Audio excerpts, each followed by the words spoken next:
Welcome to this holiday activity video where I'll be showing you how to make a pinecone bird feeder.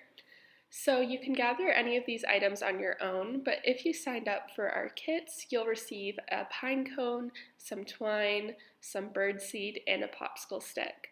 The only other item you'll need to gather is some sort of solid oil. That can be coconut oil, peanut butter, lard, and in this video we'll be using vegetable shortening. So the first step is to tie the twine around the pine cone and make sure that it's nice and secure.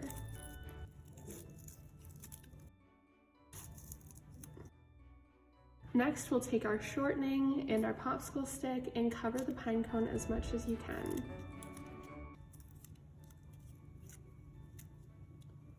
So once your pine cone is nicely covered, you can put that aside. Next, we're going to take our dish and pour some birdseed into it.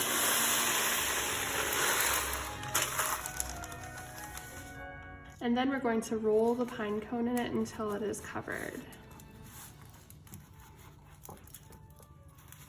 Once your pine cone is covered, it's ready to be tied up outside for the birds to enjoy.